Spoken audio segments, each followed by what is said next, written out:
Okay, so guys, this is what your fondant should look like. So if it feels like this and it is breaking and like falling apart, then maybe I can help you. Hi guys, and welcome back to my channel. Okay, so today I'm going to be showing you guys how to fix fondant that is hard and dry. Yes, so like when you've made fondant for a while and you left it for a while, even though you wrapped it, but after a while like it kind of just hardens up and it's just weird, or maybe you just forgot to wrap it. Today I'm going to be showing you guys how to fix that to make it pliable and easy to work with again. So today we're going to be working with dry and hard fondant. Okay, so let's get started. Okay guys, so first things first, yeah, I'm going to show you what your fondant should feel like. So once this fondant, I already used it. This is a remnant fondant that I had to wrap up, so like I don't throw it away or anything, so I can use it on like future cakes. So I'm going to unwrap it from the cling film and show you what it should look like. Yes, once you unwrap fondant, you want to knead it first, but when you're kneading it, it should still be stretchy and nice and have a good consistency. The more you knead it, the better the consistency gets. Yeah, that is what you want. Yeah, something like that. That is what fondant should feel like. That's what's going to give you that seamless fondant covering on your cake. Okay, so let's put that aside, yeah, and then let me show you this one. Okay, so this one I've left it for about maybe 3 to 4 months. Yeah, maybe around 3 months, and then I kept it and then it dried up. Yeah, some of them really dried up, but before that, like I didn't completely wrap it well. So like I didn't wrap it well at first. It was after a few weeks I realized, oh, I didn't really wrap this one well. So then I wrapped it again, but that time it was already dry and breaking and just weird. So if your fondant looks like this, I'm going to show you how to fix it.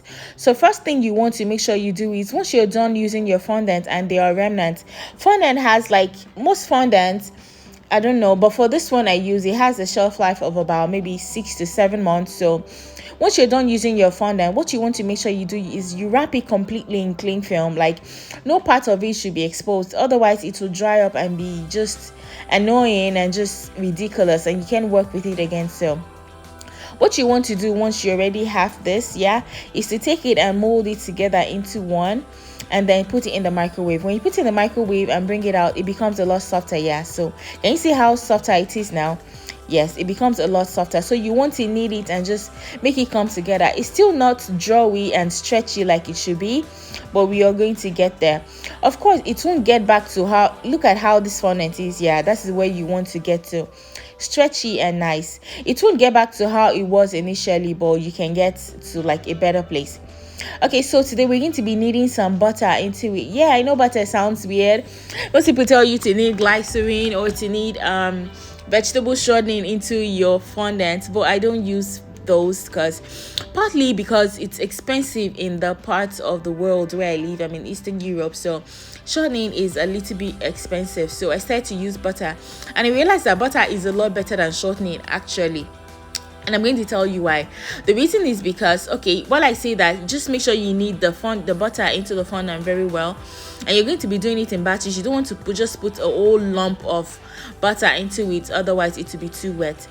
The reason why butter is better in doing this than shortening is because butter has some percentage of water in it. So apart from the fact that it makes your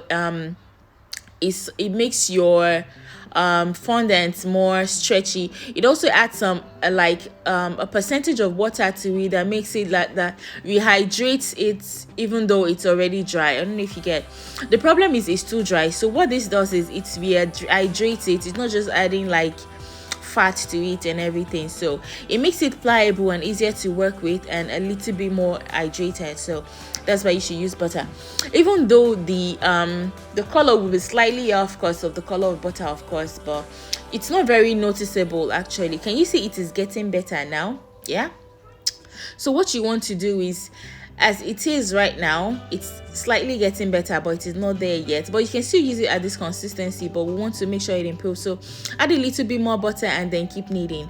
The more you knead, the better it gets. Like I already over fast forwarded this video, so it won't be too long, but can you see it's getting a lot better? So don't add too much, just put a little bit at a time, like 4 or 5 or 6 times until you get to the consistency you want. and that's all you want to do. And it gives you this really nice stretchy. It won't be as stretchy as it was initially before you did it though, but it will be a lot better than it was. And then you want to wrap it completely and then keep it for safekeeping. Okay, so thank you guys. I hope this video is useful to you. Thank you, and give me a thumbs up, and I will see you in my future videos.